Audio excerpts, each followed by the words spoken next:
All right, what is up, everybody? Welcome to the Of Like Minds video podcast. Got a super awesome special guest here today, Mr. Jopet, Data Analyst for a marketing company, my homie from Houston, Texas. Jopet, thank you so much for coming on today, man.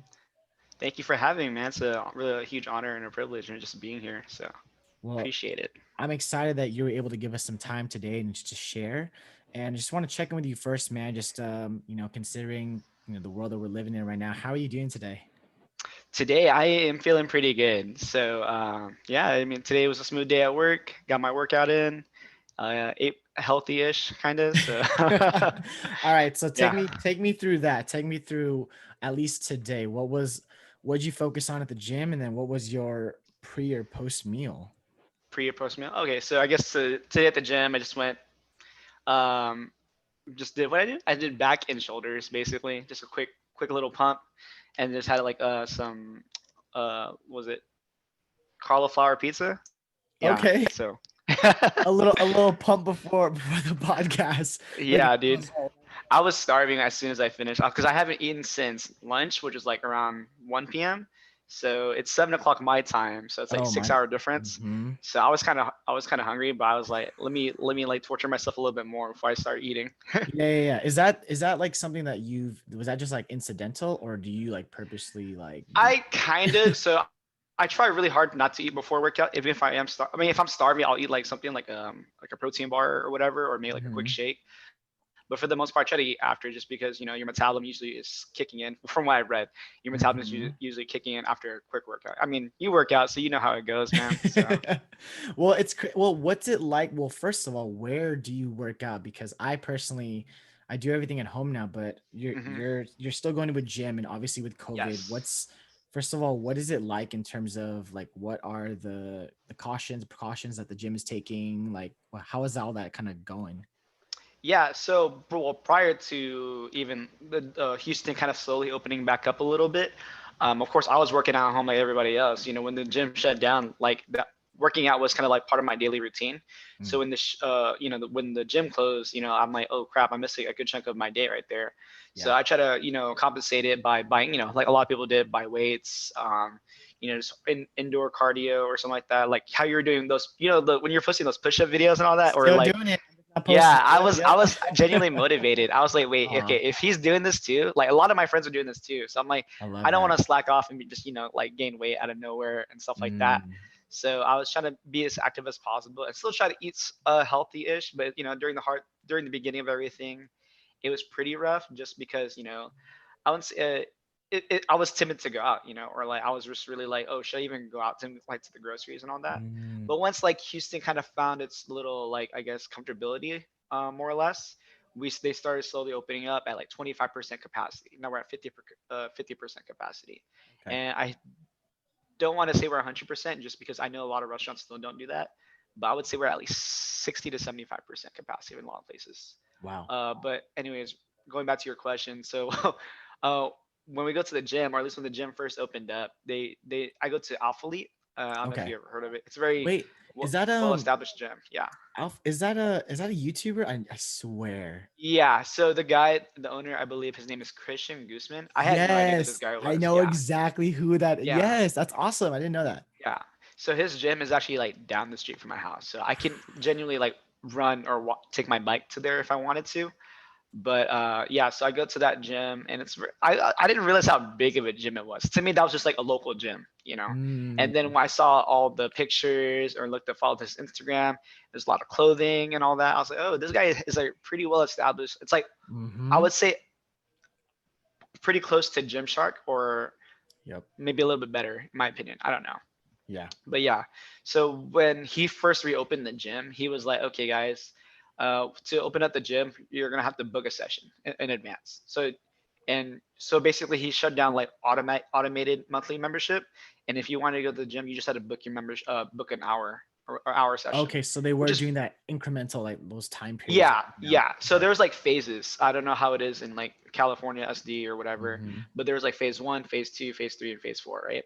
So in Mm. phase one, I think he was like, okay, we'll have to book a session, just go online to their site, and just book a session for an hour, and it's like $12, which is actually pretty pricey. But I feel like Mhm. going to the gym for $12 is like taking a dance class. You know what I'm saying? So Mm. might as well get your money's worth, right? So I started doing that, and then it started getting a little bit comfortable. And he had like protocols, like always wipe down, or even between each gym session, there would be a 30-minute clean. Like they would have his whole like staff come down with like sanitizer and wipes, like wipe down the gym, like on all the equipment. Yeah. And I would do my due diligence too, and just wipe it down. And you're of course required to wear a mask when you work out, and you're encouraged to wear gloves, but you don't have to. But yeah, so that's how I first started off with working out. Mhm. And then slowly after phase one, phase two started to shift over. And then he started to get rid of the booking sessions and just only let people in at a capacity. And then like he'll be Okay. like, okay, guys, we're at 25%. I will let you in when someone else walks out. Like a club. You know what I'm saying? Mhm. In a sense, like there's a bouncer at the Yeah. door. So it's basically like that. And I thought that was pretty cool. And he was doing a good job, his due diligence as just as a business owner.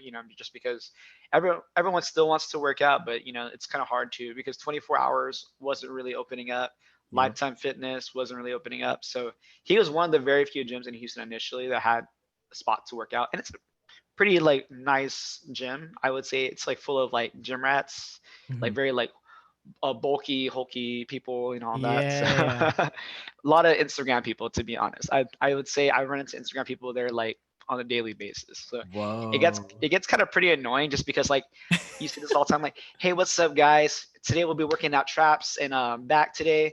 So stay tuned, yada yada. Like people, there's like people talking to the cameras constantly, So you and got I didn't. people content creating when you're trying to work out. Yeah, and I didn't. Got it. I get it. You know what I'm saying? Like, Mhm. this is a nice gym, and this is a very youthful gym too. It's not like a bunch of like you go to 24 hours or Platinum Fitness or something. No, and no offense to them whatsoever, but there's just a lot of older people. You know what I'm saying? That's very I mean, they're trying to get their pump in, but I would say it's a younger audience at Alpha Elite for sure. Like at Mhm. least people 30, between the 20s and 30s, roughly, for the most part. Absolutely.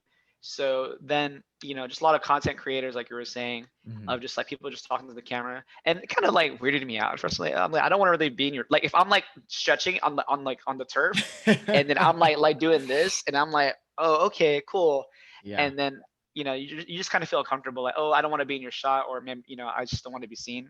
There's Yeah. times I genuinely think I've been caught on camera doing something stupid, like, because me, my friend, my buddy, we work out together a lot, Mhm. and we're just doing stupid stuff. Like we'll catch the mirror, like do an 8 count of like dancing, and then that's stop. Oh, And they're like, okay. yeah. I They're don't know probably if you thinking ever the do same that. thing. They're probably thinking the same thing about you guys. They're like, what are these guys doing? Just I dancing. know exactly. I there's times I'm like, if you're listening to music at the gym or just in general, and like, oh man, I really love this song. This beat's really kicking in Mhm. really well, and then you just like you really want to vibe out, but there's like certain places you just can't vibe out. But if I have a mirror in front of me or something, and the music's bumping, I'll do something. You know what I'm saying? Just to like, Absolutely. but I try not to make a fool of myself at the same time, because I also care about like my surroundings. I don't want to be the obnoxious kid Of in the course. background. Yeah. Well, what's it like? You talked about, having those protocols. Obviously masks are pretty much mandated, and having hmm to wear a mask while you work out, and then we'll get hmm into the dance stuff. But like, what's that adjustment been like for you? It at first I didn't mind. I was like, I'm just even fortunate to even go back to the gym. So I was kind of judgmental in my head of like people like, oh, people would like pull down their masks during workout. I'm like, come on, man. Like, I know it sucks, and all that heat is kind of building up there, and all that was it Hmm. carbon, whatever, Yeah. and like it just sucks, just because all that heat's just like sitting in your face. So I get it. There is a 6 foot policy at Alpha Elite. Like Okay. they did a decent job. It's not perfect, but they did a decent job, and at least in the free weight section, to where like, okay, like the benches are 6 feet away from each other, so you're allowed to not to say take off your mask, but at least pull down it for your nose and just kind of still work out. Yeah. And I would say the protocol is to always wipe down after you work out. Before Mhm. I do it before and after, just because you never know. You Some never know. people are just ignorant sometimes. Mhm. So I always wipe down. They give you sanitizer bottle. I mean, and there's like all around the whole place. So I think that's a pretty good idea. And then there's times I wear gloves, but then I just forget them sometimes. But for the most part, people just wipe down before and after, and just have your mask on. That's pretty much it when you work out, at least at Alpha Elite. So.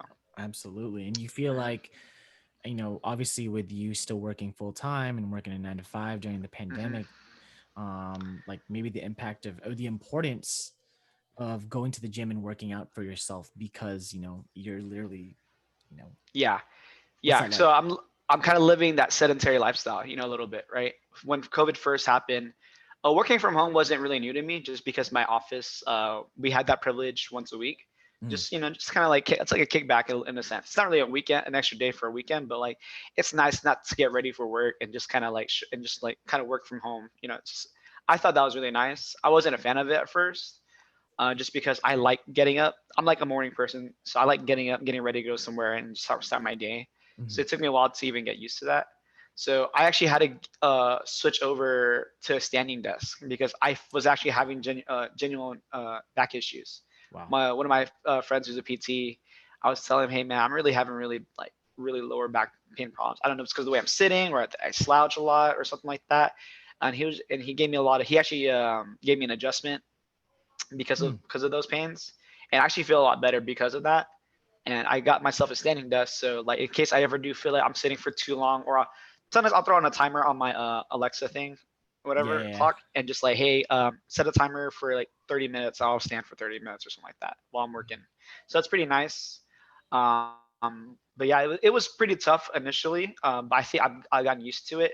I even bought like one of those balance balls to sit on. I don't know Oh, if you've ever seen tight. those. Yeah, Yeah, yeah, yeah, yeah. yeah. So I mean, this is my gaming chair right here. Yeah, I see, I And see. then you just like you get used to sitting like this all the time, and it's a nice chair. It's Mhm. decent. It's off like it's like $100 off Amazon. Mhm. But then I went to my friend was telling me, like try getting a balance ball or whatever, and just sitting on that, just because you're kind of forced to fix your posture a little bit, just because in general Yeah. when we sit we like to slouch, right? Yep. So I started doing that more, and I think overall, and I started stretching more just because one, like I'm a dancer, so I should be stretching in Mm. general, and I feel a lot better like since I'm kind of taking more care of my body, just because I feel like we're getting old, man. Like I Yeah, think man. I'm older. Am I older No, than you? how old? No, no way, bro. How I old are turned you? 27 this year Nope. in December. I'm already 27 going on 28. Yeah. So Okay. So, but in we're there. general, We're there. 93, I 93. feel old, man. I Yep. genuinely feel old. Like I can. There's times I wake up in the morning and I touch my toes. I would do that. I even do that in the shower sometimes if I haven't Oh, done it, just because like I need to make sure that my body is in tip top shape because I'm a pretty active person.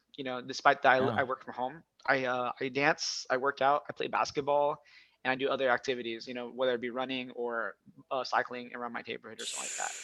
So I try to keep that active lifestyle going. So I know that I need to start taking care of my body even more What's nowadays. crazy is that you say that is you having those back issues, and maybe it's from a multitude of a combination of just working from home and then also being so active. But I Hmm. also I also myself 3 or 4 years ago had really bad back issues that not too many Hmm. people know about, and I actually went to see a PT. And I thought it Hmm. was because my back was really weak. It turns out that when I worked with my PE, did all the tests, had been Hmm. working with him, he had said it was my back was actually really strong. It was that Hmm. my back was overcompensating for a core that's weaker than it should be for an active person. So Oh. he gave me all these workouts, and my favorite one that I tell everyone that has back problems is hopping on. And this is more so applicable to you and for those that are tuning in, if you guys are still going to the gym, or if you have it at home, is using an elliptical. And I used to love, like, Oh. I would use an elliptical, but what he would do is, instead of using the handles, Hmm. is you just engage your core and you do Hmm. the elliptical without the handles. So it's all just like, it's just core holding. So I would do Oh. that. I would do that for 20 minutes before dancing, and then like post rehearsal. Oh And it did wow. wonders for me. So the fact that you're still going to the gym, I don't know if Alpha Elite has that option, but Hmm. that was by far like the most, because you're sweating and you feel really sexy, but at the same time, Yeah. it's crazy because you're strengthening your core in like such a gradual pace. It doesn't feel like much, and then like you'll notice it did wonders. I think that's the one thing I do miss from the gym, because I'm doing all my Hmm. workouts from home now, is just the elliptical. Yeah. I'll probably have to buy one, but that's awesome. That I'm glad that you're feeling better and you got to work with a PT, and that's awesome, Yeah. No, that actually that should kind of low key blew my mind for a second. Yeah, just because like I'm so used to bending over. Because when right? when you're at the gym, you have to pick up weights and all that. I actually so a lot of people do like they bend over from their waist, right, or whatever, Uh their huh. torso. And I don't do that. I actually squat. If I'm gonna put back weight, I squat and then put it back. I don't Oh wow. bend over. just because I know I understand that. So, but I actually, now that you brought that up, because I have been doing more core workouts, like whether it be like planking or like butterfly kicks or something like that. I Hmm. actually do. I don't feel so tight in my back. Like today, I did that today, and I feel kind of energized, to be honest. But that also could be the coffee I'm drinking. So I love it. I love it. I love it. I love it. Do you ever get a chance to switch up your schedule and maybe work out before work or maybe on your days that you work from home, or what's that? Is it usually, because I feel like, working out after work, you're already tired and kind of Mhm. fatigued. So are you ever able to have that flexibility within your schedule? Okay, so to answer the question, I do have that flexibility. Cool. Because especially since the fact that I work from home, I have the option. Mhm. I can, but the reason I don't, just because I'm a night owl too at the same time, just because, and I love my sleep. I would always tell my friends, or my friends always bash on me for falling asleep at events or something like that. I'm like, Oh my. whatever, just because I enjoy my 6 hours is like your minimum, right? I Mhm. enjoy the full 8 or more, to be honest. So Yeah. but I try not to do that as much, just because like I realize life is definitely short, so you want to spend as much in the day as possible. Yeah. Just because me and my friends still we like, prior to COVID, we'd like to go out to like 2 a.m., go out drinking and all that and stuff like that. And then when I wake up in the morning, I'm so hungover and I'm drunk. I'm like, or just like I feel so fatigued. You know what I'm saying? So I'm like, oh shit, Wonder like why. yeah, exactly. And then my day is gone, and I actually get kind of upset that my day is gone. Mm. Like, I'm like, so I've been kind of like holding myself back from even going out too much. I'll go out to show face, but for the most part, I try not to hang too long, or not, at least not to get too, I really even drunk, just because I know that I have something to do, or that I want to wake up in the morning with something to do. You know what I'm saying? But anyway, circling back to your question about like what we're talking about, I already forgot. um, Well, we're talking about. we're just talking about working out, and you made me when you said that, you made me forget too. Honestly, Oh, it was something about the I'm a, elliptical. Okay, the elliptical, the yes, workout. yes, yes, Yes, yeah, yes. yeah, yeah. Covering. Okay, so brain farts, dude. I know. Um, but yeah, my day to day hasn't changed too much, just because my work hasn't been like too crazy Mm, in general. Like, so I do have the option to work out in the morning. I just don't. There's times I've gone during lunch. I'll use my lunch break just to get out of the house. Because nice. Yeah. I work like working from home. I would legit work a 9 to 5 job. Like, get Hmm. up, be on by 9, log off by 5. Sometimes I may wake up early to do some stuff. Sometimes I may log off early or stay up later to finish some work. But yeah, I do have the option. I do go lunch if I feel the motivation. But I try to do this. There's this route a policy I follow from this one YouTuber. His name Matt Diavella. I don't know if you ever heard of him. Dude, the minimalist, of course. Yes, I love yes. that guy. Yeah, so he has a 2-day rule, and I kind of try to Hmm. live by that. Where like, it's okay to skip something one day, but you can never do it 2 days in a row. And I Yeah. try to use that as much as possible. Yeah, I'm like, That's yeah, good. Hell yeah. yeah. So I think that's a really good like mental routine for your head. You know what I'm saying? So I Absolutely. try to do my try to do that as much as I can, or try to live by that as much as I can. I love that. And I love that you bring Matt into this because he's a huge inspiration to me as well. And Mm. I don't know if you've been able to see if he's like one of the channels you follow, but one of the my favorite things of getting from him, obviously he got really popular for his documentary on Netflix called The Minimalist. And Yes. that was kind of a big eye opener to me a few years ago. Was that. And so like when Hmm. a lot of people see me now, I'm pretty much I have about 10 of the same t-shirt and then they're all Dude, black. And I it's have been doing it's that it's too. so weird because, even I think I really started this like I started the solid colors like probably like my last year of college, like maybe Hmm. even 2014, 2015. But I mean, I had a lot still, but now it's like condensing it. But then it's crazy to Hmm. see how like you're it there's a certain clarity it provides, and like watching it and then seeing his channel and seeing his content Yeah. is so inspiring. And like even how Yeah. he films his videos, there's people analyzing like how you can't even copy his style because he's just so unique. And so I love that you bring him up Yeah. because he's amazing. Matt Diavella, he's awesome. I Yeah. love So he's actually inspired me a good amount too, just Mhm. because, like, wearing it's true what he says, that like, if you just don't worry about your clothes for the day, and you just have a set clothes, like your favorite shirt, and you just wear your favorite shirt Yeah. all the time, you save so much time. Because I promise you, Mm. I still do this from time to time, but I depending on an event, if you're getting ready for, like, I guess, a wedding or something like that, right? Something special. You want to, Mm-hmm. like, look your best as possible. So there's times I catch myself, I'm spending like 30 to 45 minutes just changing the top, or just spending Mm. time, and, like, if you just know if you already have that set outfit for the rest of your life, you save so much time. Yeah, You know what I'm saying? So absolutely. I've also bought the J Crew shirts he mentioned. The charcoal one, the gray one, the white one. I Yeah. actually recently bought that. So I love it. I love it. I'm trying to keep my closet too. Actually, so sorry not to, like, digress too much, but Oh, you're good. so I actually bought this rack from Target. Uh-huh. Really beautiful clothing rack. It's all black, black metal. I keep that, and I put all my main clothes on there. So that way, if whatever day it is, and then maybe I have like maybe like 10 shirts up there, and like 4 pairs of pants on there, and I maybe like a love it. couple of, like, workout shirts. And those are like my main go-to clothes. My Yeah. friends used to make fun of me for wearing this corduroy jacket. I'm pretty sure you've seen it. Yeah. The khaki one. I wear that all the time, dude. Yeah. I'm like, this is my favorite jacket, so why would I not wear it? You know what I'm saying? Mm. So, and when I go out, I usually wear black on black just to make things Absolutely. simple. Yeah, just it's Absolutely. so easy. I feel like black on black will never go out of style. You know what I'm saying? Absolutely. So I wear that a lot. So that's just, me learning more about, like, minimalism, and just trying to, like, condense my Absolutely. closet for sure. I have a And lot to donate.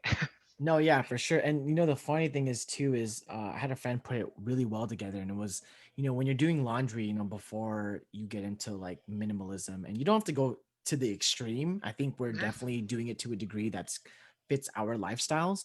mhm. But when you do your laundry and you kind of get towards the end, and you're kind of like Yeah. in your like C tier clothes, and it's like it's cool when you do minimize and literally everything you have is just fire. Like to you, Yeah. you Exactly. know what I'm saying? It's like Exactly. it's everything is just tier one. Like it's just your happiest. Like and I completely agree. And I think it's kind of crazy because you realize like, and I think it's also too when you get older, you're more secure with who you are, and you Mhm, are more like, I'm really doing this for me. Like this is literally how I dress all the mhm. time. And it's cool because you start to like think less of like what other people think, and just really like, hey, what makes me happy? It doesn't really matter what the outside forces Exactly. kind of Exactly. tell me. It's definitely a win-win situation with, at least with Mm-hmm. clothes wise, just because, Yes. one, you save time and money on, like, washing your clothes, because what you don't have to wash, and then you don't have Yeah. to fold or hang so much. So yeah.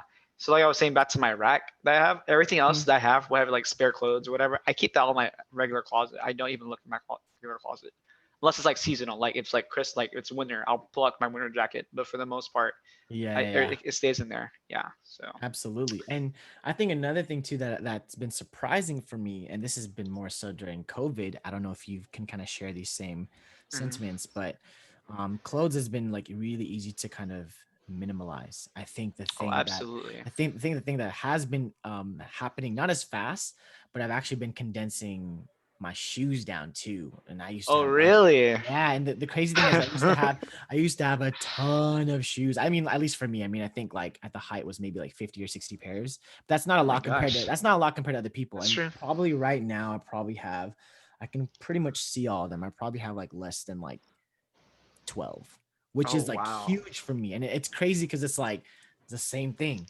Everything I wear, Yeah. I'm just like, yo, this is fire. Like I feel great. So I don't know if like the other aspects, or if you've been able to take that concept from clothing or even hats. I still rock a bunch of different hats. I don't know Yeah. what it's like for you in other aspects of your life. Have you been able to apply this like minimal Mhm. like concept? Have you been able to do that to other parts?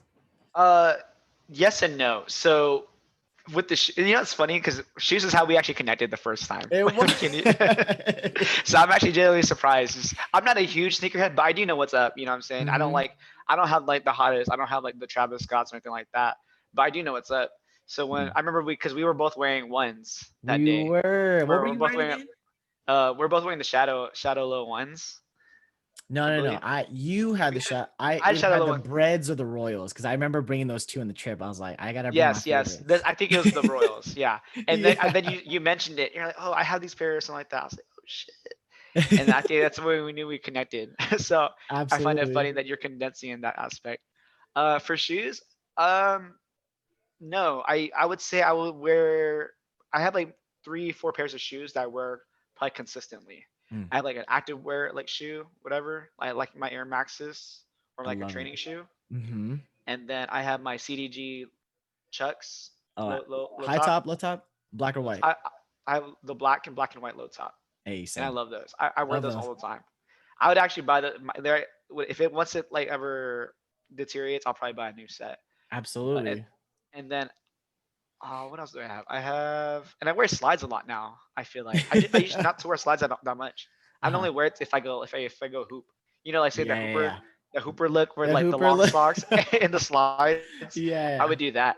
But I've been wearing slides a lot more just because I like I used to like show off my shoes, and it's like sad story. But my lows that you saw, they actually Uh-huh. tore up. They deteriorated. No. Yeah, You're I'm just wearing them super shits sad. every day, huh? I used to dance the fuck out of those too. I had those for like three, Oh. 4 years. Yeah, so Oh, that makes me it's so sad. Those are so good. yeah, and I get sad too. 'Cause I'm like, man, these I would have rocked these for another 4 or 5 years, dude. So like, I saw that little tear, that little crease, or like it expanded even more. So it's not even like it's not salvageable. Basically, it's not like Yeah. the sole's ripping off. It's like there's a legit tear in the shoe. So I'm Damn. like, oh. So I've been wanting to re up on that, but the price is not. It's not worth it. So Oh yeah, no, yeah. maybe another day, another time. No, Uh, it's so funny that you say that because like the ones that we have, it's like I think in 29 beginning of 2019, that was before Travis came out with the brown his ones with yeah, the reverse swoosh. And so people weren't even on like the people didn't really like the ones, and you know what I'm saying. So like I I remember feel getting you. mine for like a little bit over retail. I got mine for like for each of them I got like $100, which was Oh great. really? Yeah, for the Yeah. breads and the roll I got like really good deals, and I actually got the Eric Costin ones, the UNC, Mhm, the baby blues. So those are like mhm. the three ones that I feel like the holy trinity I'm gonna keep forever because I got them like at a really good deal. And like now No, like I feel like you're you. saying, ones are so expensive, and it's like, dude, man, like it's For just a no hype. reason. It's so It's for dumb. no reason. Yeah, just because So I dumb. actually got my Shadow Low ones on sale. They were on sale at Shoe Palace. I was like, Yeah, oh, yeah. and I was like, no one's copying this. I'll buy them. Shoot, whatever. I Right. don't And give. then now that someone has like legitimized them or It's like like made it 300 right popular, now. I'm like, wow. If I had known they would have blown up, I would have just maybe bought a second pair just to like just to resell it. flip. But no, so whatever. That's the shoe It's game, I guess, right? I know So it's true, but yeah, it's crazy. And you kind of were talking about it too, Joe Pet, just with the slides look, and you're talking about you're wearing slides more. And I yeah. know that that's another thing which is great that you and I connected on when we first met, is Mhm. that you being really active. Basketball is also a huge part of your life. If you can just maybe share about just how you got into ball, maybe where you play over in Texas, and just what it's been for you, like what the role it's played in your life. Yeah, so I've always been interested in basketball as a kid. I never had the opportunity to really play on a officiating games or anything like that. I always like play pickup, growing up from Hmm. like elementary all the way to like high school, whatever. And it would just be very casual. It wouldn't be anything too serious sometimes. It'd just be like, oh hey man, pass the ball, come back. Um, but my best friends actually got me more into it just because one of them actually played in varsity in high school. Alex, Oh, cool. Yeah. yeah. So Alex Wynn, aka Alex Chickens. He looks Um, like I can't believe I didn't see that. I can see that totally. He looks like a baller. Yeah, so he hooped in high school, Hmm. and then him and my other best friend Kirby. I don't think you met him personally, Yeah, no. but they were really into hooping, right? More so Alex, just because he actually played ball, like Hmm. officiated ball. So Calvin, Calvin. Yup. Calvin, and our little squad, we made a basketball team together, and we called it Sound B Hawks for Soundbox because we're a For bunch the of studio, dudes. for the studio. Yeah, for the studio. So we had like the Sound SBS logo on our jersey and everything like I that. like that. Yeah, and then we started. I'm legit trash. Okay, I'm not. I've gotten a lot better, but I'm still like when I first started. I was very uncoordinated. I didn't learn basketball just or anything like that. Alex and Calvin and a lot of my friends who played with us taught me a lot, and I learned a lot. And I think I've gotten a better at it. I'm a better shooter for sure now compared to like 4 or 5 years ago. So this Absolutely. is back in 2014 when we Uh-huh. first formed the team. Yeah. And then I just really, I don't know, I think it's a really fun game that I learned to love even more, just because I wish I had the opportunity as a kid. I was more of a tennis guy growing up Mm. because of my father. Hmm. He really pushed tennis onto me. I think he wanted me to become the next Rafael Nadal or something like that. Because I was at the tennis court when I was like 5, and I vividly remember that. And Mm. I got onto junior varsity in high school, but it wasn't something I loved. I think it was just something I was doing to make my dad happy. Mm. But in general, I got some hooping back in like mid college for sure. And I Okay. think my love for it just kind of like exponentially grew, just because we had a lot of fun. And it wasn't like very competitive, like, oh, like talking crap all the time and all that. It was just very just group of guys just hooping together, playing ball, and trying to see if we can win a championship. You know what I'm saying? Hey. Yeah. But we've won like a few champ. I think we've won a total of 4 now in our division. So What? You guys yeah, are our just team. running it over there. Yeah, well, there's like different leagues or whatever, or different like divisions. Okay. I forget which one we were in, but we did pretty well, honestly. I would say I'm always come off the bench most of the time, but no harm, no foul with that. Uh-huh. But I genuinely enjoy our group of people, and we actually changed our name from Sound Hawks, and we changed it to Step Back Studios. Okay. I So we still like kept that. the SBS portion of Yeah, it, and we just saying Step Back Studios because we thought it sounded clever, and we're all it like James does. Harden. Yeah. Oh God. Well, first on that topic, I do need to ask if you were to kind of give the audience of to describe your gameplay, what player, current or past player, do you think best was like, yo, like that's me, that's Jopet, that's my gameplay right there, culminating to one player. Who would you say is that person? For me, oh, Yeah. like an NBA professional player, like Yeah, who would I relate to? NBA professional. Who do you think is like that? Like the audience can be like, ah, okay, I can imagine your gameplay because I know this person. Um, I would Who in the say NBA? Clay. I've learned to catch and shoot a lot better now. Okay. Yeah, my one of my good friends. I don't think you ever met him. His name is Gerald. He changed my shot significantly. I used to have like a flat shot, but he Mm. changed. He's actually a real hooper who's done training and tutorial videos and all that. Has a had a personal trainer at one point to hoop better, because he was like six something, 6'4", 6'2", Oh I don't wow. know. Cool. So he was a tall guy, and he's basically a big man, right? And Yeah. me and him are pretty close. And he was like, "Hey man, let me help you with your shot." And he completely changed by the way I shot. And I've gotten a lot of compliments from like the guys, be like, "Yo, dude, you can shoot now." I'm like, "Thanks, man. I was really trash earlier." I love But that. yeah, so I've become a lot catch and shoot player for sure. So I would say, I guess it's Clay, right? Clay's pretty much a catch and shoot kind of guy.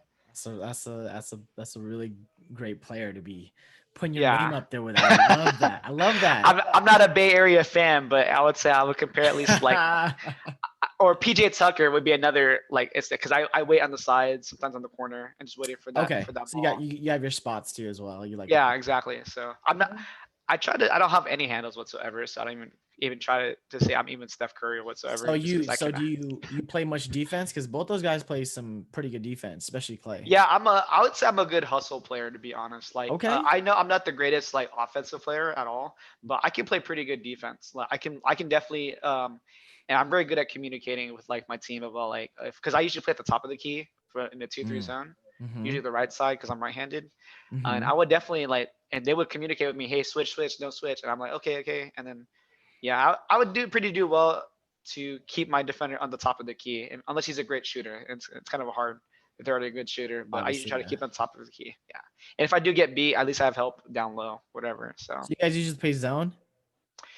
for the most part, just because we're but a bunch of old farts and we can't run, because generally because we're like 25 and up Yeah, yeah, I know. guys, and sometimes, man, we'll be playing against like young freshmen through college, dude. I'm like, oh my Oh god, yeah. like, Them and young those, legs. they can run, dude. They have legs, man, and I'm just Mm-hmm. like, that's why I think they. So I had this like nickname they give me. It's I don't do it as much anymore, or I still I think I do it, but not as much. But they call me Joe Bird Joe because Bird? I used to snowbird a lot, because I would like, as soon as the ball goes up for the shot on when I'm on defense, I'm running back already to the other side and waiting for that catch to go for a quick layup on offense. You know I what I'm love saying? that. I love that. Yeah. I guess it's cherry picking in a sense, but it's kind of frowned upon, but whatever. Hey, So The important thing is, you know the kind of person you are on the court, and you just channel that, and to each his own. And I love that. Yeah, it's I would true. love I would love to run with you guys at some point. Oh yeah, Hopefully, dude. Whenever you're in town, you like hit us up. We will definitely like we'll play ball because we played ball with like other dancers that we brought out. We played ball I love that. with David Lim, Chris Benaga. Cool. I'm trying to think. Chris Benaga actually played for one of our league games because we couldn't make it. Oh Like man, a good chunk of us couldn't make it, including myself. So they asked Chris Benaga to step in, and Chris Benaga, I think, did well, I guess. So I'm like, oh, that's nice. pretty cool. I love that. But yeah, I even played ball with Devin Pornell one time in Austin. So Yeah. that was pretty random. But I yeah. love that. I love that. I love that. Now, not only basketball plays a huge role, in your life, Joe Pet, but kind of how we met was through the dance community. And so, if you can just kind of share with the audience and myself, a little bit, your background, how you kind of got started, your journey to where you're at today with dance. hmm Yeah, I would say my journey is pretty. I won't say weird, but it's pretty random. So, um, I first started dancing in general, like coordinated dancing. Like I have a teacher and all that in sixth grade. I was thrown into ballet. I say thrown into because I didn't get to choose. Hmm. So when I got to middle school, there's a curriculum, right? And you have to have like 8 periods, and three or four of them had to be electives. And I was like, okay, I chose three. I didn't know what to choose for the fourth one, or at least I thought I chose, but I guess I didn't. So they threw me into ballet, and I'm like, why the heck am I in ballet class? Like, Hmm. and I guess they threw me in there because my older brother, he was actually in ballet over there in the same Okay. middle school. So I guess I don't know. There's like, oh, he has a little brother. Let's throw him in ballet too. I'm like, Hmm. okay. And I was kind of upset, you know what I'm saying? Because Yeah. ballet is a very feminine, Hmm. type of dancing. Not Yeah. to downplay ballet at all, just because it's kind of shaped me into the dancer I am today. But I wasn't a fan at first, right? Yeah. And the teacher was kind of telling me, if you stick around, you get a free A or something like that. I'm like, oh, all right, I'll get a Oh free my A. God. So whatever. So I stuck around. I wanted to transfer out the next year. But actually the next year a lot of the guys left. I was like one of the three guys left on the ballet team or whatever, or Mm. group. So she needed like a lot of guys because every December we do the Nutcracker, and I'm like, they need they have to have the prince, the Nutcracker prince, the Rat King, the Chinese guy, and something like that. And guess what role I was always playing? The Chinese guy. I mean, it was fine. I didn't mind it. It's kind of cool just because at one point I learned to appreciate it. And around the same time I was in ballet, ABDC first came out. You know what I'm saying? Wow.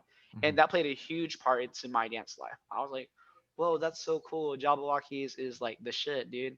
And they still are today. And I super admire those guys just because they super inspired me. Just because me of being a Filipino background, and that's mainly Hmm. a team most at the time Filipino guys. So it was kind of nice to see my face on the big screen. Yeah. So I was like, oh, I want to do that one day. I want to learn how to do that type of stuff. But I had no idea where to go. I'm only like 12, 13 years old. My parents are like, the hardworking Filipino people were like, they don't, you know, really explore outside of like the workforce, I guess, too much. Hmm. I guess. So I had to find out my own. But thankfully for like things like Facebook, MySpace, and all that, they always promoted things like, oh, to take dance class here. And I guess what really, really got me into dance was seeing So Real, a team from Houston, Mm. Texas. Yep. Yep. That was such a huge like mark in my life because one another Filipino team, Mhm. and like they're from Houston, so that like really, really like got me going like, oh, I want to do this. I want to do this really badly. Mhm. And it's even more crazy because my family actually knows Andrew Batterina. Mm. You know what I'm saying? Yeah. So my sister supposedly went to middle school with him. I was like too young at the time. But they went to school together. My sister briefly knows him. And my oldest brother, coincidentally, was actually on the first generation of So Real. Mm. So that also like, whoa, what the heck? Like I'm like kind of starstruck because like this is my own family, and I had no idea about this type of stuff. And then I started to recollect some of my younger thoughts, because back then Soreal was formed in like 1998 or 1999. Mhm. So I'm like only like 4 years old, 5 years old. Yeah. I'm learning all this stuff. And then I used to remember seeing So Real, the first generation, rehearsing in my garage. Yeah. So I think that kind of laid the foundation for me. Like, okay, I want to pursue dance because I think it's possible. Just because it's an art that I want to do, and I think it would get me really far, in life. And I think ever since then, I started pursuing dance, and I started meeting people. I actually That's how I met Dewey, Calvin, and Andrew before Soundbox became Soundbox. We had a little smaller studio called Revolution Pack, Performing Arts Center. Mhm. It was a very small studio, Kevin. I crap you not. It was like probably the size of your room, or or maybe double the size of your bedroom right now. Wow. But it was a really small studio. So I remember when I first auditioned to be part of the team over there. It was actually funny because when I showed up to auditions, I was auditioning for the junior team, and I was like 5-10 minutes late. And I was like, "Oh crap, mom! They're probably not gonna like want me just because I'm late." And I showed up, and there was not a single soul inside that studio room. Oh my And god. it's yeah. And I was like, "Oh my god, did I miss the audition?" I was kind of bummed. And they tell me, "No, man, you're actually the first person to show up." I'm like, "Oh." So, anyways, I'm like 15 years old, whatever, and Mhm. they basically took me under their wing and put me on the adult team just because they couldn't form a junior team at the time. Yeah. So I was actually a 15-year-old, 16-year-old kid on Wild Style. And I was like, Mm. whoa, this is crazy. And like, they're all a bunch of college kids. And I'm just like a freshman in high school or sophomore in high school. I'm like, what am I Mhm. doing here? So I Yeah. felt kind of out of place. But because of that, I knew I had to prove myself because Dewey had a personal conversation with me. But like, hey, man, um, like you have a lot of potential. I see a lot in you. So he kind of gave me the chance to be on Wildstar, and I'm really fortunate for Dewey to even be doing that for me, just because I'm a 15, 16-year-old kid, just wanting to learn how to dance, because I'm still kind of new, because I Mhm. grew up learning ballet a good chunk of my life, so I wanted to explore into the hip hop urban world, whatever. So he gave me the chance, and man, and I think that changed my life forever, just because it started from there. It just kind of started snowballing into other things, because after Wild Style at our old studio, we actually got Soundbox within the next 6 months. And from Soundbox, we got teachers like Emmett Agape coming in, Keone Madrid, Mari, Bam, Chris Martin, Carlo. We had so many big names come to our studio, and it was like, whoa, like I can't believe I'm part of this history. You know what I'm saying? Yeah. Because I grew up here, and like this is something I always wanted to do. So I have the opportunity. I have no excuses anymore to not like take these classes, not to improve, just because it's so weird seeing your inspiration online. Like especially like for me, my biggest inspiration was Pat Cruz growing up, and to see him in the same room as him, I was like, it blew my mind like crazy, dude. So that basically kind of like was like the beginning part of my dance career, and then you start developing your skills, you start honing in on little things here and there, and then I always wanted to teach, and then I started making choreography, and I got to a point to where I became a soundbox teacher and all that, and then it kind of trickled into my position in Galing to where I became a captain because I really cared about the team. I care about what the name stands for. And just kind of led me into the position I am today, which is co-director. So that's pretty much my dance journey in a nutshell. I love it. Well, I mean, a couple things I wanted to kind of respond to. I think the first thing, Mhm. I think mentally and physically having that experience being in a ballet classroom, like being one of the first introductions to dance, is actually huge. I Yeah. I think, in my opinion, having done a lot of different styles, I think to me that and hip hop are the toughest things to get. And I Hmm. think unless you put on a pair of tights and a white t-shirt, you will not understand that. And I think forever you will be grateful because Hmm. it exposes you into moving your body into positions that your body isn't meant to be put in. But having that and then coupling that with doing hip hop or doing whatever movement, it just helps infinitely. And so I think that's like huge. And even Hmm. though you started dancing later, I'm sure that like really helped in your trajectory in your dance career. And then number two, you talking about you being and adult team Wyld Style when you were still a Hmm. sophomore in high school really struck with me because I kind of come from a similar sense where my first team was formality, and Yes. so that was a little it's similar, like it's probably a little bit more of a bigger age gap. I think the youngest prior to me was 16, and Hmm. I was 8. Hmm. So there was a very so I totally get you where I'm just like, what am I doing here? And so it's Yeah. cool to see, you being so grounded and so humble already as a person, and then for that to Hmm. be your kind of first space in a team Hmm. aspect, like for you to get that, like you really just had to learn and you were humbled, and to the leader you are today in directing and continuing to dance. So kind of just want to share those things, and what you said were just really cool, and I was able to really empathize because I had those Yeah. same experiences. And you're directing now, if you can just talk a little bit about what that transition was like, you being a peer, Hmm. with everyone else you've grown up with, and then you have to transition to, okay, everyone's still the same, but you now have a little bit more of a load to shoulder, and Oh talking about yeah. that transition being a director. Yeah, for sure. So directing, it was, I guess, something I always kind of wanted to do, especially when you're young. Oh man, I would love to direct a team, or at least because you always want to put out content, especially as a young dancer. You know what I'm saying? Because like you feel you're so hungry. Not saying Mhm. that people who are older than us or our age aren't hungry at all, but you just have like you want to do that. You kind of want to rush into these things, right? And that's Yeah. kind of what I wanted to do at a young age. But I'm kind of glad I didn't rush into all that, just because I feel like I needed to grow a lot more still, like mentally, physically, and like emotionally with dance. Just because I feel like if you hop into a position where you're I guess underdeveloped, it can kind of like fall back on you. You know what I'm saying, or like something like that. So I'm kind of glad that if anything, I'm a director now than I was that than like I wanted to be a few years ago. Does that make sense? Yeah. Yeah. So the transition, it's kind of somewhat smooth. So we kind of do this like promotional thing where like I'm going, at least amongst the leadership, where like if you want to if to build your way up, we can't just can't just hand you the position or something like that.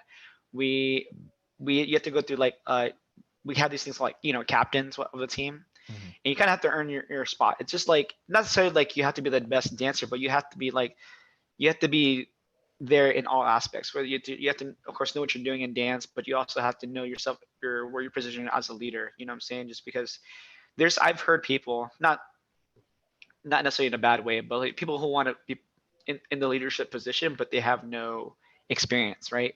So I'm very fortunate enough that the guys, June, Ryan, and Alex, and my other peers, they kind of put me in that captain position first before throwing me into a directorship position, just Mhm. because it kind of like I was like shadowing in a sense. I think you kind of went through something similar with grown ups when you talked a while Mhm. back, right? Yeah, yeah, yeah. About like the mentorship kind of thing, right? Yep.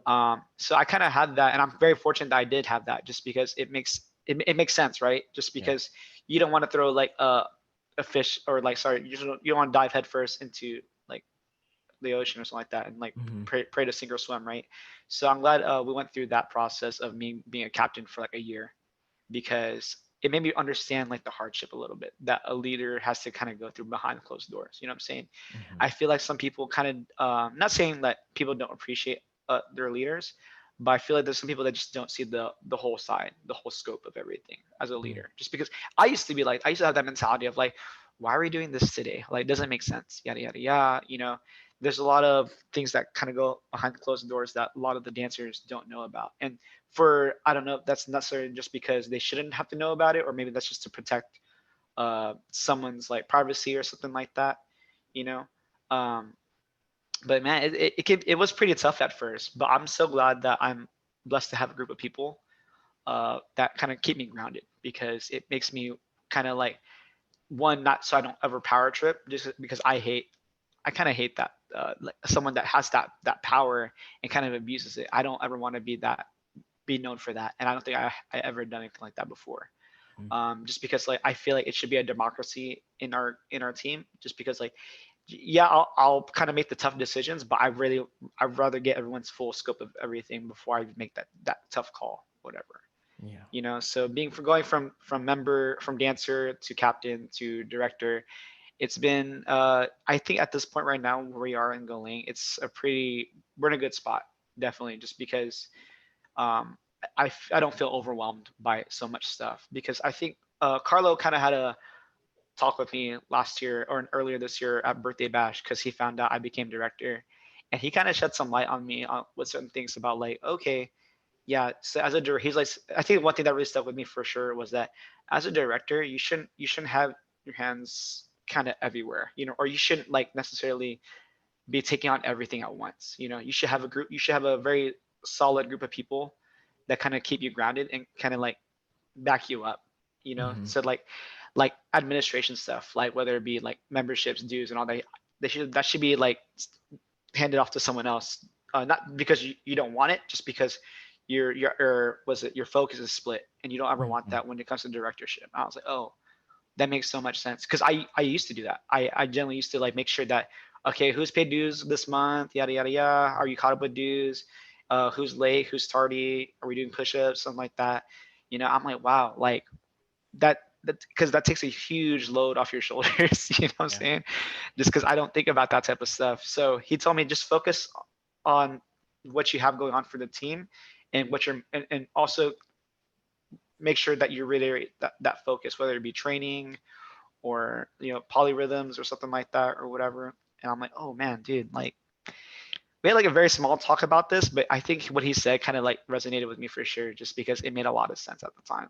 Mm. So as a director right now, I would say I like being a director. It's fun. Mhm. It definitely comes with hardships. There's time with like scheduling or organizing events for my team can kind of be hard, especially around this time. Mhm. I don't think I had like full directorship of Goling yet, or like I'm say full directorship, but I haven't used my title fully because of how COVID is going right now.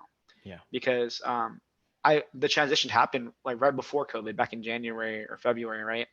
So, and then like of course, and then March came, and then we're all under quarantine. Yeah. So I haven't been able to do much dance wise, but I have been doing my part, like whether to keep my team together.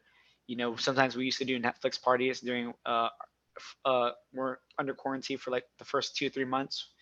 Just to kind of keep the team together, and kind of build that chemistry still. Just because I pride myself with chemistry so much that I've seen dancers come and go on teams before, and I don't know, that's just because of like whether it be like they're too, I guess, arrogant, or they're ego heavy or something like that. So like, oh, this team's not doing anything, whatever. I'm out. You know what I'm saying? Yeah. So I'd rather not have those type of people on my team, and I'd rather just have a team of just like people that really like fuck with each other. You know what I'm saying?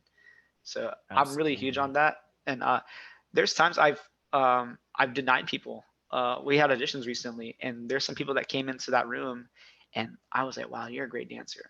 But then I also know also heard things about these people, about how their work ethic is not good. I'm like, why would I bring a bad apple into a batch? You know what I'm saying? So there's times I had to make calls like that or something. So it has its pros and cons for sure as being a director, but I think Mhm. at the end of the day, I'm pretty fortunate and blessed to have it nonetheless. Absolutely. And you talking about just getting this director role, a little bit before COVID, and if you can Mhm. just talk a little bit about one, leading, directing, and managing a group of Mhm. people during COVID. I think dance is such a social space and a social art that it's, I don't know if you guys are one, even meeting in person, or two, what's it been like dancing, Mhm. directing during quarantine? What's that been like? Yeah, so when quarantine first happened, dancing was obviously kind of already hard, and I wasn't really big on the Zoom call stuff, just because I've heard so much like bad issues with like audio and stuff like that, or lagginess. And I was like, you know what?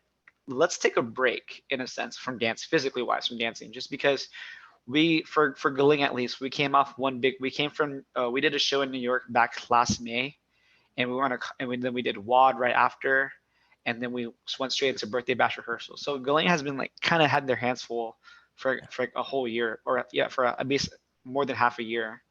And I was like, maybe quarantine's kind of a blessing in disguise for us, just because like we kind of need a break from dancing. Because Mhm. even I needed a break because I was constantly working dance wise, whether it be choreographing, leading, or something like that. I'm like, oh my god, like this is a lot. Mhm. So I think it was definitely a blessing in disguise. So the first couple of months of quarantine, we just kind of we chilled, and then we kind of came and but we kept the chemistry or with the team or the social part of it, to just via Slack or through Netflix parties or something like that. Just because I didn't want to lose the team like by being um by not dancing. You know what I'm saying? Mhm. Just because a lot of people people love to dance and that's why they're here.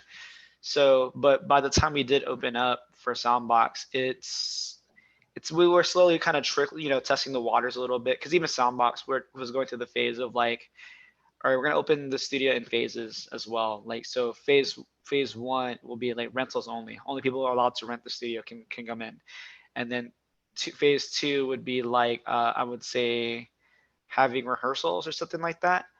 And then phase three or four was actually opening up for classes. So we slowly kind of let people in gradually and just kind of like to kind of test out the water to see if like what precautions do we does the studio need to take, and what can I do as a director to make sure that my team does that. Mhm. So number one requirement that the studio has for all teams for all dancers that will come in through that studio is to of course wear a mask. Yeah. And I feel like you've maybe taken a few classes already with the mask on, and it can kind of be challenging, a little bit, just because as I kind of practice my breathing when I'm dancing. I'm like, and then like kind of building all that hot air in your Yeah. mask is like, oh my god, this is gonna be kind of intense. So Yeah. there's times we would like just kind of relieve the air, just like pulling it off for a second. But I would say the studio does a pretty good job of like making sure that everyone's quarantined, not quarantined, but like just doing their due diligence in whether it be wiping down the mirror, wiping down the door handles, Yeah. keeping the hand sanitizer right next to the door in case you want to use it, checking the temperatures when they come in the studio. Mhm. I think that's really great.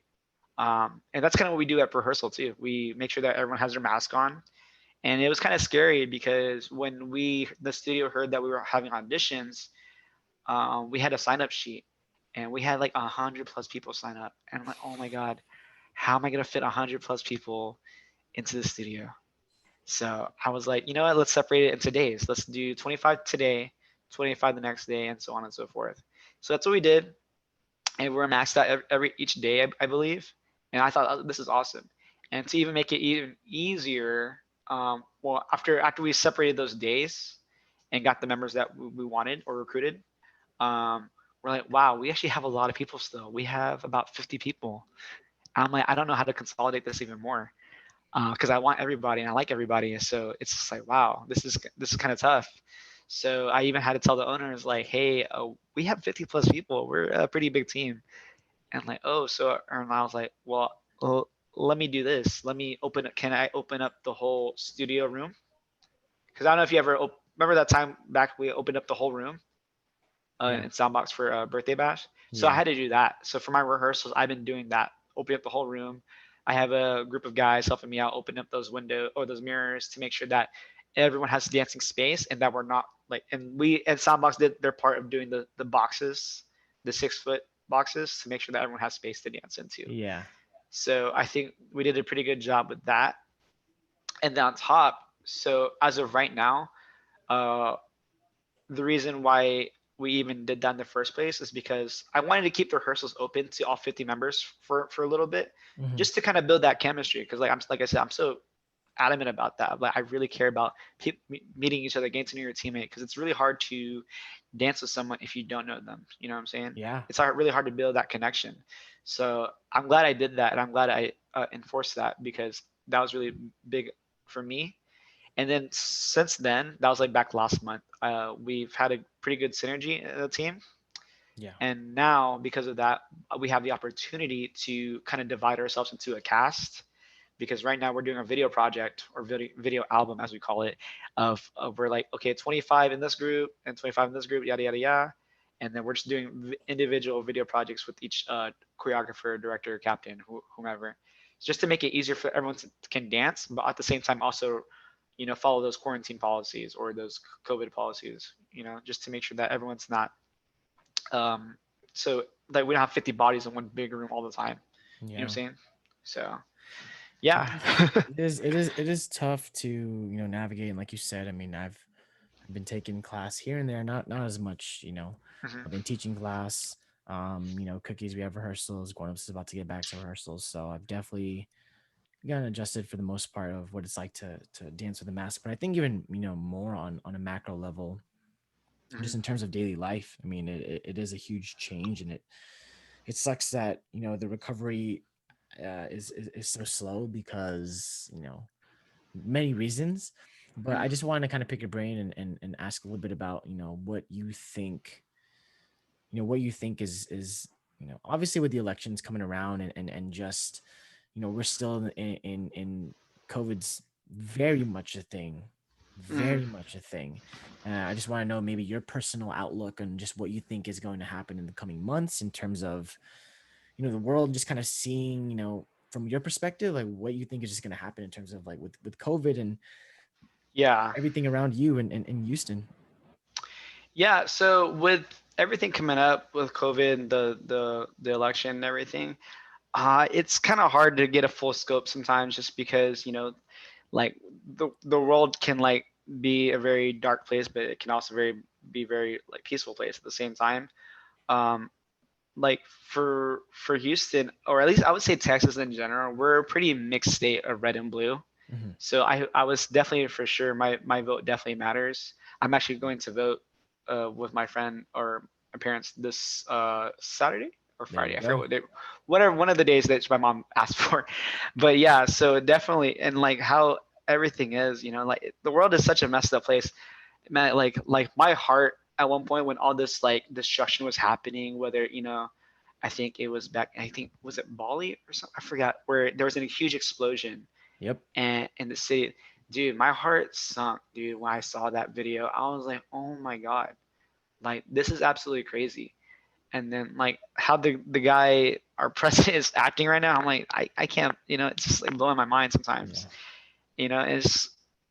It's really sucks, but it's to say, but there's some really like cold-blooded, selfish people in this world, dude. And it's just like me and my friends, we talk about this stuff all the time about like the hardships that people have to go through, and that I'm even fortunate to even like be doing what I'm doing right now. You know what I'm saying? People still Mm, don't even have homes to go to. Some people don't, and I'm like, while I'm here like dancing and all that, sometimes I feel bad. Like there's days I'm like, wow, like I remember one time I was driving home from Soundbox, I saw like a homeless guy like sitting under the freeway, and I'm like, oh my god, dude, like just wearing he barely he had like a dirty mask on, and I'm like, oh my god. So it's just like it kind of hurts. It hurts a little bit just seeing other people like suffer. When they don't, when it's not even their fault necessarily. To some extent, yeah. just because it's such an unfair world that we live in. And with Houston going on, it, I would say Houston right now is even like I'm even lucky just because I know there's some cities out there that are still heavily quarantined. Like, they have a curfew and all that. Houston right now, I don't think we have a curfew. I went to Seattle maybe like a couple of weeks ago just to get away from the city, which is kind of weird to say because Seattle was actually a hot spot for COVID when it initially happened. Mm, So it was kind of weird. But my buddy invited me, and I was like, "Yeah, dude, I need to get out of here. I can't be in the city right now. Like, there's so much like my mind, my mental like felt like it was too much." So yeah. me and my buddies, we went to Seattle, and we stayed in the city, but we stayed in the suburbs, and we went hiking. And I think for me, that was the most peaceful thing I ever done in a very, very long time, just to get away from the cruel world that we kind of live in. You know what I'm saying? Because Yeah. this is like, I took a picture of this beautiful mountain called Mount Rainier, and dude, it was probably the most like beautiful scenic thing I ever seen. It made me realize like how appreciative I am that I am living today, Mm, despite the how hard everything is going. So that really took a lot off my mind when I went hiking, just because it was a tough hike for sure when we went, because it was probably one of the hardest trails I ever hiked. yeah. But it was very peaceful, and I think I really needed that. And so when I came back to Houston, I felt so re-energized and kind of like felt alleviated that of the stress I was dealing with initially. Because even with work was kind of piling up on me a little bit, just because like with work we were kind of losing clients and we're kind of gaining clients, and then we're losing people too. So we're like some were kind of got pushed onto me to where like man, like my like basically my workload got kind of got heavy. So I even like with work, dance, and everything, kind of just at one point just kind of accumulated into me like I need a break. So I took that trip and I felt so relieved after that. Absolutely, and it's important to to do that. I Mental health is think, definitely huge for me. yeah, Definitely. Yeah. whether it's a lunch break, something as small as that on a daily, or it's getting up and walking or biking around your neighborhood or leaving the city or your state. I think it's, Yeah. if you can responsibly, it's now more than ever. It's really important because these are tough times right now, and there's a lot of Absolutely. uncertainty ahead, and there's a lot of uncertainty still right now. Um, but just Joe Pet, just kind of just taking everything in. I mean, we've talked about everything from working out to working at home Yeah. to the adjustment, living, even dealing with like getting older and body pain, Yeah. and basketball and dance and leadership, and a little bit about Houston. I just kind of want to, you just kind of navigating through those aspects of your life. And I just kind of wanted to ask you, just kind of culminating everything, just Mm, from all these experiences that you've done and you've been through, like, if you could say something or anything, what would you say to your 13-year-old self? that's a great question. That's a really great question. Dang, I guess putting everything into perspective. Um, Definitely like take advantage of everything that you can, and don't listen to anybody else negativity, or keep that negativity outside your head. Just because I believe at the end of the day, you're your own worst enemy. Mm. And like, there's times I'm very thankful for the opportunities I have been given, and I would do it over and over again. But I feel like I've also missed opportunities where I could have shined more, or I could have done well somewhere else. So definitely, if I had to talk to my 13-year-old self, is just just if you want it, go get it. There's no and if or buts. I love that, man. Joe Pet, I just I want to say thank you. Especially during these times, it's time is valuable, and our energy is really, really, really important. And so I just want to Mhm. thank you for your time and your energy giving that to us today. And just know that we're gonna check in somewhere down the road, and I'm looking Absolutely. forward to having you back again and doing a little follow up and just kind of catching up again like this today. But just again, thank you so much, Joe Pet, for coming onto the show. And just for those of you that are listening to the Of Like Minds podcast, this is Joe Pet. Thank you so much, Joe Pet. And then looking forward to catching up with you next time, man. Appreciate it. A lot of love for Appreciate you. it. Thank you. Thank you. Blessed to be here.